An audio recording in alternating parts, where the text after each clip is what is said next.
당신들 의사 맞습니까? 내 딸이 지금 숨이 넘어가는데 고작 한다는 소리가 순번 따지며 2년을 기다리라는 겁니까? 이게 당신들이 말하던 위대한 복지 국가 스위스의 민낯입니까? 여러분, 방금 이 처절한 비명은 세계 최고의 복지국가라 자부하는 스위스 취리히 대학병원의 차가운 복도에서 터져나온 소피아의 피눈물 섞인 절규입니다. 8살 어린 딸의 심장이 멈춰가고 있는데도 그들은 기계처럼 차가운 눈빛으로 고개를 돌렸습니다. 규정입니다. 당신 딸보다 먼저 온 환자가 수천 명이에요. 2년을 기다리지 못하겠다면 그냥 나가십시오. 매달 75만 원이라는 거액의 보험료를 꼬박꼬박 바치며 국가를 믿었건만 정작 생사의 기로에 선 아이에게 돌아온 건 순서가 아니니 그냥 죽으라는 잔인한 사형 선고였던 것이죠. 하지만 그 절망의 끝에서 기적처럼 마주한 나라 대한민국. 그곳의 의사가 건넨 딱 한마디가 소피아의 은생을 송두리째 뒤바꿔 놓습니다. 3일입니다. 저희는 당장 모레라도 수술할 수 있으니 아이부터 살립시다. 2년과 3일, 이 말도 안 되는 기적 같은 숫자의 간극 앞에서 그녀는 왜 수억 원 연봉의 스위스 항공 승무원 유니폼을 벗어던지고 한국행 비행기에 몸을 실었을까요? 자국을 버리고 한국인으로 살기로 결심한 베테랑 승무원의 충격적이고도 가슴 벅찬 실화. 오만한 유럽 의료계를 단숨에 무릎 꿇린 대한민국의 위대한 저력이 지금 공개됩니다. 저는 엘레나입니다.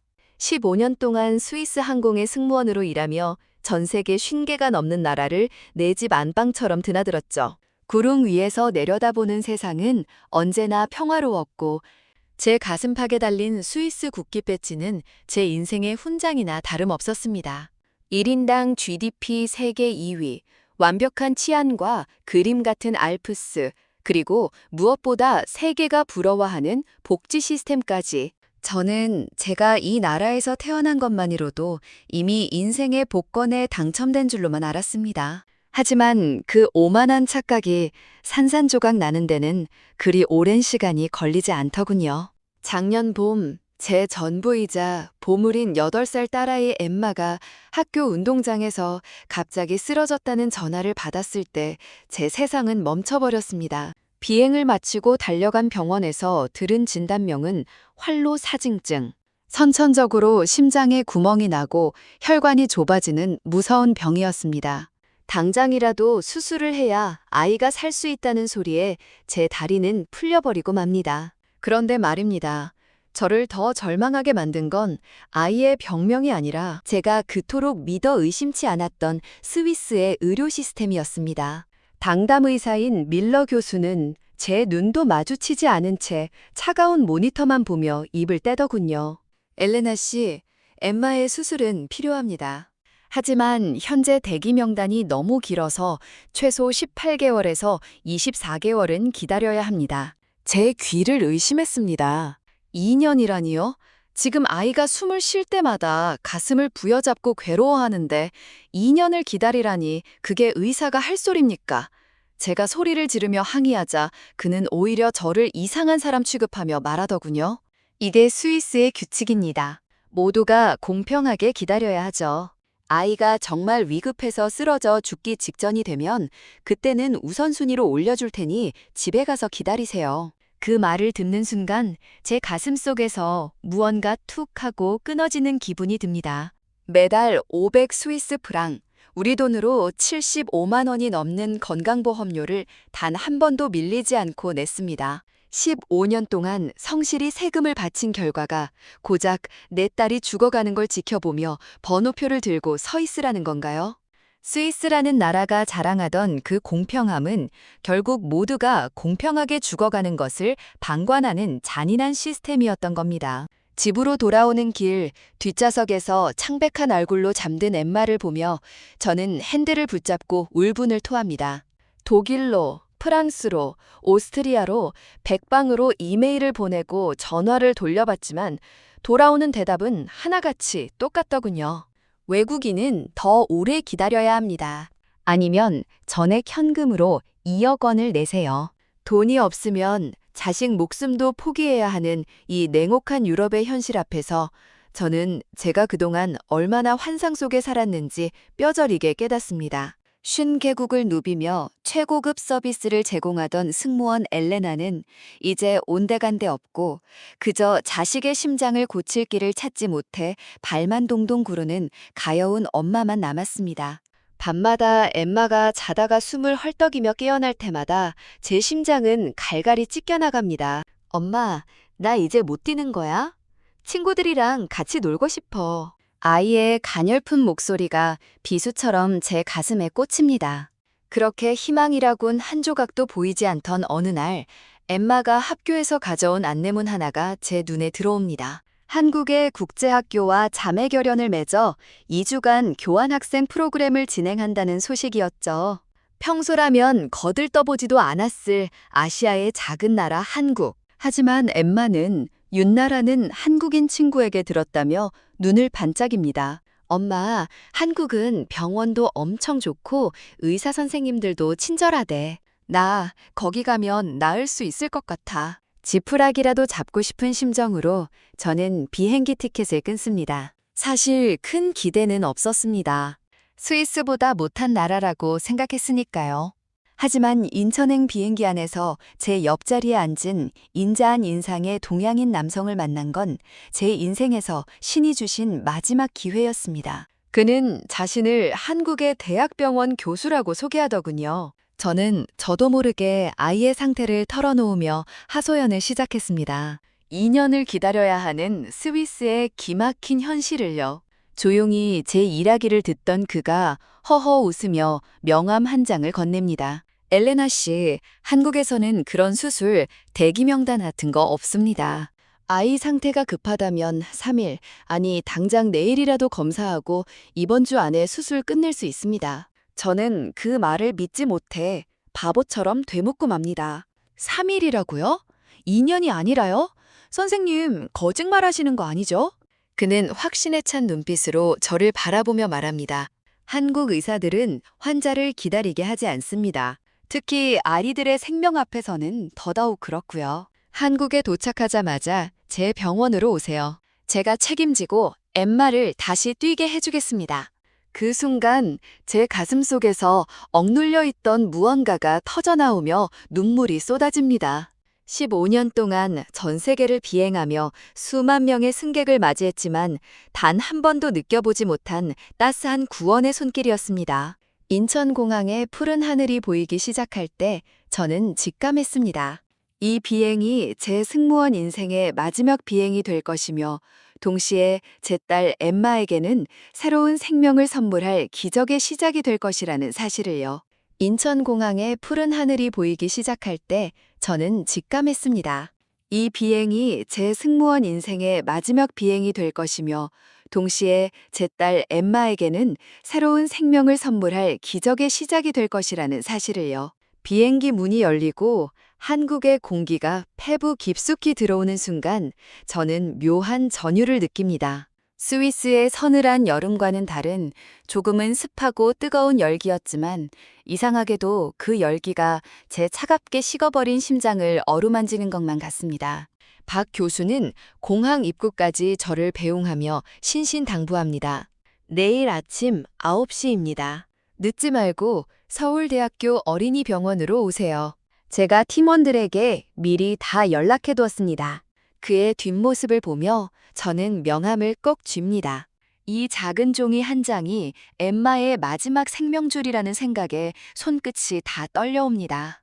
다음 날 아침 저는 한숨도 자지 못한 채 엠마를 데리고 택시에 올라탑니다. 낯선 서울의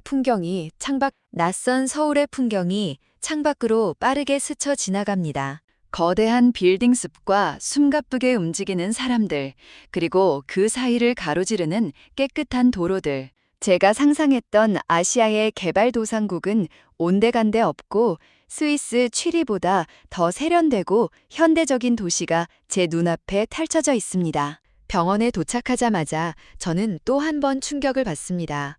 로비는 마치 고급 호텔처럼 밝고 활기찬데 곳곳에 아이들을 위한 벽화와 놀이공간이 마련되어 있더라고요. 스위스 병원의 그 차갑고 엄숙한 분위기, 죽음의 그림자가 드리운 듯한 고요함과는 정반대의 풍경입니다. 접수처에 박 교수의 명함을 내밀자 직원이 환하게 웃으며 대답합니다.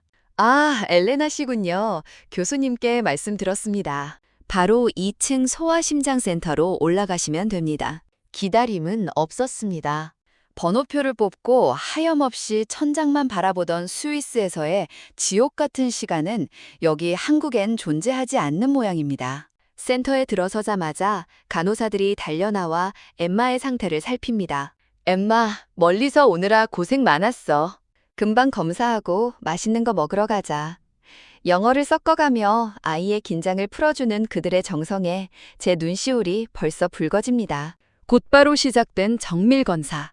심전도, 초음파, 혈액검사가 마치 톱니바퀴가 맞물려 돌아가듯 일사천리로 진행됩니다. 스위스였다면 검사 하나 예약하는 데만 일주일, 결과 나오는데 또 일주일이 걸렸을 일들입니다. 그런데 여기 한국은 검사가 끝나자마자 결과가 실시간으로 모니터에 뜨더군요. 박 교수가 차트를 넘기며 진지한 표정으로 저를 바라봅니다. 엘레나 씨, 예상보다 상태가 더 안 좋습니다. 심장 판막의 기형이 진행되고 있어요. 스위스 의사가 2년을 기다리라고 했다고요? 그건 아이를 죽이겠다는 소리나 다름없습니다. 당장 수술해야 합니다. 그의 단호한 목소리에 제 가슴이 덜컥 내려앉습니다. 그럼 얼마나 기다려야 하나요? 수술실 예약은 언제쯤? 제 말이 끝나기도 전에 박 교수가 인터폰을 누르며 외칩니다. 강 선생, 모레 오전 8시 1번 수술실 비워도. 엠마 수술 들어간다. 그리고 보호자분, 오늘 바로 입원 수속 밟으세요. 모레? 지금 제가 제대로 들은 게 맞을까요? 불과 1시간 전에 병원에 도착했는데 모레 수술이라니요? 2년이라는 세월을 견뎌야 한다던 절망이 단 이틀이라는 기적으로 변하는 순간 저는 제 귀를 의심하며 박 교수의 손을 덥석 잡습니다. 정말요? 정말 모레 수술이 가능한 건가요? 제가 돈이 부족할 수도 있는데. 보증금이라도 먼저 내야 하나요? 박 교수가 제 손을 따뜻하게 맞잡으며 대답합니다. 돈 걱정은 나중에 하세요. 여긴 한국입니다. 환자가 눈앞에 있는데 서류 뭉치나 뒤지고 있는 곳이 아니란 말입니다. 일단 아이부터 살리고 봅시다. 15년 동안 50개국을 다니며 수많은 사람을 만났지만 단 한 번도 들어보지 못한 숭고한 말입니다. 스위스의 시스템이 절차를 숭배할 때 한국의 의사는 생명을 숭배하고 있었습니다. 저는 엠마를 병실에 눕히고 창밖을 바라봅니다. 저 멀리 남산 타워가 보이고 서울의 밤이 불을 밝히기 시작합니다. 이 낯선 도시의 불빛들이 마치 저와 엠마를 지켜주는 등불처럼 느껴져 가슴이 벅차오릅니다. 이번 기간 내내 저는 한국 병원의 시스템에 매 순간 감탄합니다. 간호사들은 24시간 내내 엠마의 곁을 떠나지 않고 조금이라도 열이 오르면 전담 의사가 즉시 달려와 상태를 체크하더군요. 식사는 또 어떻고요? 엠마를 위해 준비된 환자식은 영양은 물론이고 맛까지 훌륭해서 입맛이 까다로운 아이가 그릇을 싹싹 비우는 걸 보며 저는 또 한 번 울컥합니다. 수술 전날 밤 박 교수가 다시 병실을 찾았습니다. 그는 엠마의 머리를 쓰다듬으며 조용히 말합니다. 엠마, 내일 자고 일어나면 이제 숨 쉬는 게 하나도 안 힘들 거야. 친구들이랑 마음껏 뛰어놀 수 있게 해줄게. 아저씨 믿지? 엠마가 고개를 끄덕이며 웃습니다. 네, 아저씨. 저 이제 안 무서워요. 8살 아이가 수술을 앞두고 무섭지 않다고 말합니다. 그건 아이가 한국 의사들의 진심을 느꼈기 때문일 겁니다. 하지만 저는 밤새 잠을 이루지 못합니다. 수술실로 향하는 엠마의 작은 손을 놓아야 하는 순간이 다가올수록 가슴이 터질 것만 같은 압박감이 저를 짓누릅니다.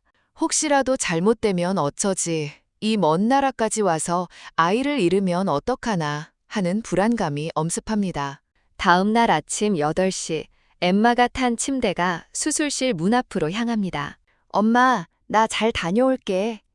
환하게 웃으며 손을 흔드는 아이를 보내고 수술실 문이 굳게 닫히는 순간 저는 그대로 복도 바닥에 주저앉아 기도를 시작합니다. 신이시여, 제발 제 딸을 살려주세요. 이 따뜻한 나라에서 제 아이가 다시 숨 쉴 수 있게 도와주세요. 수술 중이라는 빨간 불빛이 들어오고 1분 1초가 마치 영겁의 시간처럼 흘러갑니다. 복도를 지나가는 사람들의 발소리, 멀리서 들려오는 헬기 소리, 그리고 제 심장 박동 소리만이 정적을 깨웁니다. 15년 비행 인생 동안 겪었던 그 어떤 난기류보다 더 거칠고 무서운 폭풍우가 제 마음속에서 몰아치고 있습니다. 얼마나 시간이 흘렀을까요? 수술실 문이 열리고 초록색 수술복을 입은 박 교수가 걸어 나옵니다. 그의 이마에는 땀방울이 맺혀 있고 눈은 충혈되어 있지만 저와 눈이 마주치는 순간 그는 마스크를 벗으며 아주 천천히 하지만 단호하게 고개를 끄덕입니다. 수술 잘 됐습니다. 엠마, 이제 살았습니다. 그 한마디에 저는 억눌러왔던 모든 감정이 폭발하며 대성통곡을 하고 맙니다. 2년이라는 절망의 터널을 지나 한국이라는 빛의 도시에서 제 딸이 다시 태어난 겁니다. 저는 박 교수의 발 앞에 엎드려 감사 인사를 전합니다. 감사합니다. 정말 감사합니다. 저희를 살려주셔서 정말 고맙습니다. 중환자실 유리창 너머로 평온하게 숨을 쉬는 엠마를 바라보며 저는 다짐합니다. 내 아이의 심장을 다시 뛰게 해준 이 나라, 생명을 그 무엇보다 소중히 여기는 이 사람들과 함께하고 싶다고요. 스위스 항공의 유니폼보다 더 고귀한 가치가 여기 한국에 있다는 것을 저는 이제야 온몸으로 느끼고 있었습니다. 중환자실 유리창 너머로 평온하게 숨을 쉬는 엠마를 바라보며 저는 다짐합니다. 내 아이의 심장을 다시 뛰게 해준 이 나라, 생명을 그 무엇보다 소중히 여기는 이 사람들과 함께하고 싶다고요. 스위스 항공의 유니폼보다 더 고귀한 가치가 여기 한국에 있다는 것을 저는 이제야 온몸으로 느끼고 있었습니다. 수술 후 사흘째 되는 날 중환자실 문이 열리고 엠마가 일반 병실로 옮겨집니다. 불과 며칠 전만 해도 한 걸음 걷는 것조차 힘겨워하던 아이가 이제는 제 손을 잡고 복도를 걷겠다고 고집을 피우는 거예요. 침대에 앉아 창밖을 내다보는 엠마의 옆모습을 보는데 문득 아이의 입술이 예전의 창백한 보랏빛이 아니라 건강한 선홍빛으로 물들어 있는 걸 발견합니다. 그 사소한 변화가 저에게는 세상 그 어떤 보석보다 찬란하게 빛나 보입니다. 그때 병실 문이 열리고 박 교수가 회진을 하러 들어옵니다. 그는 차트를 보지도 않고 곧장 엠마의 눈높이에 맞춰 무릎을 굽히고 앉는군요. 엠마, 오늘 기분은 어때? 아저씨가 약속했지? 이제 하나도 안 아플 거라고. 엠마가 배시시 웃으며 대답합니다. 네, 아저씨, 저 이제 숨 쉬는 게 너무 가벼워요. 가슴에 구름이 들어있는 것 같아요. 그 천진난만한 대화에 병실 안은 순식간에 따뜻한 온기로 가득 찹니다. 박 교수가 흐뭇하게 웃으며 저를 돌아보더니 툭 던지듯 한마디를 보탭니다. 엘레나 씨, 내일은 엠마 퇴원해도 되겠어요. 회복 속도가 이 정도면 기적입니다. 한국 음식이 입에 잘 맞나 보네요. 퇴원이라니요. 수술한 지 고작 일주일도 안 되는데 퇴원이라니 저는 또 한 번 한국의 압도적인 속도에 입을 다물지 못합니다. 스위스였다면 수술 후에도 한 달은 좋게 병실에 갇혀 온갖 서류와 검사에 시달렸을 텐데 말이죠. 그런데 기쁨도 잠시 제 마음 한구석에 무거운 돌덩이 하나가 들어앉습니다. 바로 수술비 걱정입니다. 아무리 한국이 저렴하다고 해도 스위스에서도 1억 원이 넘게 든다던 대수술이 아닙니까? 저는 떨리는 마음으로 원무과로 향합니다. 지갑 속에 든 신용카드의 한도를 몇 번이고 확인하며 부족하면 스위스에 있는 집이라도 팔아야겠다는 비장한 각오를 다집니다. 엠마 밀러 보호자분, 정산 도와드릴게요. 직원이 내미는 영수증을 받아든 순간 저는 제 둥을 의심하며 그 자리에 얼어붙고 맙니다. 영수증에 적힌 숫자가 도무지 믿기지 않는 거예요. 수술비, 6인실 입원비, 각종 검사비와 약값까지 모두 합쳐진 최종 금액이 제가 예상했던 금액의 4분의 1도 되지 않는 겁니다. 스위스에서 비행기 승무원 몇 달치 월급이면 충분히 감당하고도 남을 금액 3,500만 원이라는 숫자가 선명하게 박혀 있습니다. 저는 바보처럼 직원에게 묻고 또 묻습니다. 저기, 이거 정말 다 포함된 거 맞나요? 혹시 공 하나 빼먹으신 거 아니에요? 제 딸은 심장을 여러 수술했다고요. 직원이 인자하게 웃으며 대답합니다. 네, 맞습니다. 한국의 의료 시스템은 외국인 환자에게도 합리적인 비용을 제공하거든요. 저희는 환자의 생명을 담보로 장사하지 않습니다. 그 자리에 주저앉아 저는 또 한 번 오열합니다. 영수증을 가슴에 품고 병원 복도 한복판에서 아이처럼 울어버립니다. 스위스에서 매달 75만 원의 보험료를 내며 국가의 처분만 기다리던 제 지난 시간들이 얼마나 허망했는지, 그리고 이 낯선 나라, 한국이 이름도 모르는 외국인 아이를 위해 얼마나 큰 자비를 베풀어 주었는지 깨닫는 순간 형언할 수 없는 감동이 밀려옵니다. 병원을 나서는 길, 엠마가 제 손을 꼭 잡으며 말합니다. 엄마, 나 이 나라가 너무 좋아. 선생님들도 착하고 밥도 너무 맛있어. 우리 스위스로 안 돌아가면 안 돼? 여기서 계속 살고 싶어. 아이의 그 한마디가 제 가슴에 깊게 박힙니다. 단순히 병을 고친 곳이 아니라 우리 모녀에게 새로운 생명과 희망을 준 땅. 저는 그제야 쉰 개국을 비행하며 찾으려 했던 진짜 천국이 바로 제 발 아래에 있었다는 걸 깨닫습니다. 저는 그날 밤 게스트하우스로 돌아와 스위스에 계신 어머니께 전화를 겁니다. 엄마, 엠마가 살았어요. 한국 의사들이 우리 애를 살렸어요. 그리고 저 결정했어요. 저 한국에서 살 거예요. 여기서 엠마 키우면서 이 고마운 나라에 보답하며 살고 싶어요. 어머니의 놀란 목소리가 들려오지만 제 결심은 확고합니다. 스위스라는 화려한 껍데기보다 생명의 소중함을 실천하는 한국이라는 알맹이가 제 인생에는 훨씬 더 가치 있다는 걸 알았으니까요. 저는 당장 노트북을 켜고 이력서를 쓰기 시작합니다. 15년차 베테랑 승무원의 경력, 4개 국어 구사 능력, 그리고 무엇보다 한국에 대한 무한한 애정. 대한항공의 파란색 유니폼을 입고 다시 하늘을 나는 제 모습을 상상하니 가슴이 벅차오릅니다. 엠마의 심장이 다시 뛰기 시작한 것처럼 제 인생의 엔진도 다시 뜨겁게 달궈지기 시작합니다. 퇴원 후 일주일, 엠마와 함께 서울의 한 공원을 찾았습니다. 벤치에 앉아 햇살을 받고 있는데 갑자기 엠마가 제 손을 놓고 달리기 시작합니다. 엄마, 나 봐봐. 나 하나도 안 힘들어. 푸른 잔디밭 위를 나비처럼 날아다니는 아이의 뒷모습을 보며 저는 뺨을 파고 흐르는 뜨거운 눈물을 닦아냅니다. 8살 아이가 처음으로 마음껏 숨을 쉬며 달리는 그 당연한 풍경이 저에게는 세상 그 어떤 기적보다도 위대해 보입니다. 저 멀리 한강 너머로 붉은 노을이 지고 있습니다. 한국의 가을 하늘은 스위스의 알프스보다 훨씬 더 깊고 푸릅니다. 저는 조용히 을조립니다. 고맙습니다, 대한민국. 당신들이 살려낸 이 작은 생명이 앞으로 이 나라를 위해 얼마나 멋지게 성장할지 지켜봐 주세요. 이제 우리의 진짜 이야기는 여기서부터 시작인 겁니다.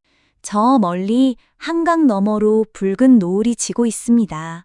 한국의 가을 하늘은 스위스의 알프스보다 훨씬 더 깊고 푸릅니다. 저는 조용히 을조립니다. 고맙습니다, 대한민국. 당신들이 살려낸 이 작은 생명이 앞으로 이 나라를 위해 얼마나 멋지게 성장할지 지켜봐 주세요. 이제 우리의 진짜 이야기는 여기서부터 시작인 겁니다. 저는 엘레나입니다. 불과 1년 전까지만 해도 스위스 항공의 유니폼을 입고 전 세계를 누비던 제가 이제는 대한항공의 파란 유니폼을 입고 인천공항 로비를 걷고 있습니다. 거울 속에 비친 제 모습이 어색할 법도 한데 이상하게도 이 옷이 마치 제 몸의 일부였던 것처럼 편안하게 느껴집니다. 동료들이 지나가며 엘레나 씨, 오늘 비행도 파이팅! 이라며 건네는 한국말 인사가 제 가슴을 따뜻하게 데워줍니다.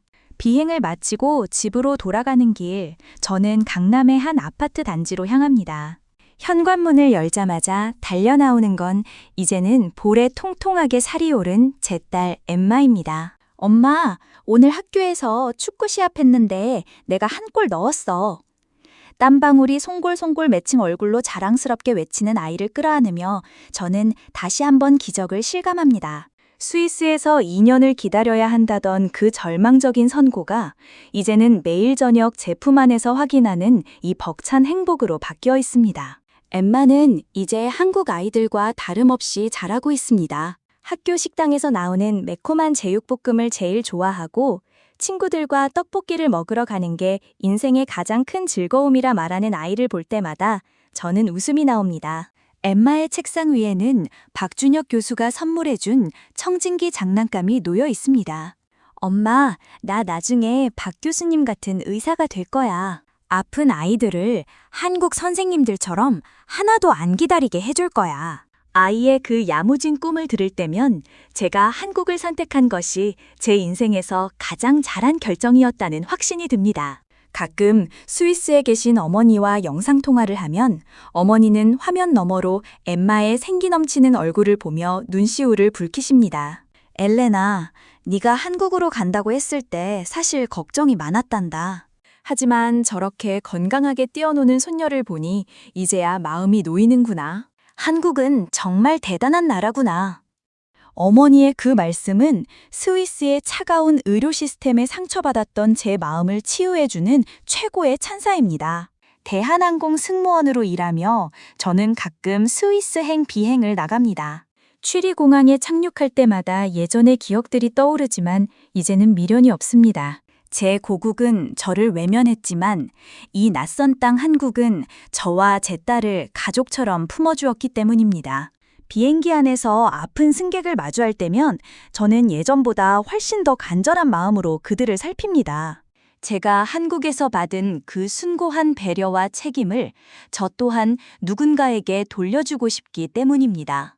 동료들과 함께 회식을 하며 삼겹살을 굽고 소주잔을 기울이는 평범한 일상 속에서 저는 한국인들의 그 뜨거운 정정을 배웁니다. 처음에는 이해하기 힘들었던 오지랖 넓은 관심들이 사실은 서로의 삶을 지탱해주는 끈끈한 사랑이었다는 것을 이제는 압니다. 엠마가 감기에라도 걸리면 이웃집 아주머니가 따뜻한 죽을 끓여다 주는 이 나라. 시스템의 효율성보다 사람의 온기가 우선인 이 땅이 저는 이제 진심으로 사랑스럽습니다. 엠마의 정기검진을 다시 찾은 서울대학교 어린이병원에서 박 교수를 만납니다. 그는 여전히 바쁜 걸음으로 복도를 누비지만 엠마를 보는 순간 모든 일을 멈추고 아이를 번쩍 들어올립니다. 우리 엠마, 이제 진짜 한국 사람 다 됐네. 얼굴색이 아주 좋아. 박 교수의 그 너털 웃음을 들으며 저는 깨닫습니다. 이 나라가 세계 최고의 의료 강국이 된 비결은 최첨단 기계 때문이 아니라 환자를 제 가족처럼 여기는 의사들의 뜨거운 심장 때문이라는 것을요.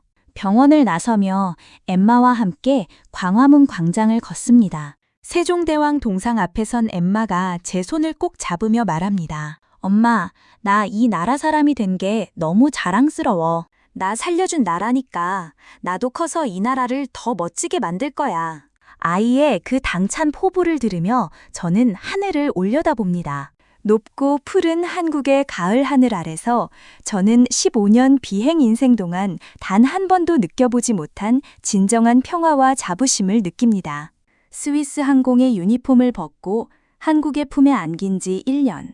저는 이제 엘레나 밀러가 아니라 한국의 정을 사랑하고 한국의 기술에 감사하며 살아가는 한 명의 한국인이 되어가고 있습니다. 제 딸의 심장을 다시 뛰게 해준 이 고마운 땅에서 저는 엠마와 함께 영원히 행복할 것입니다.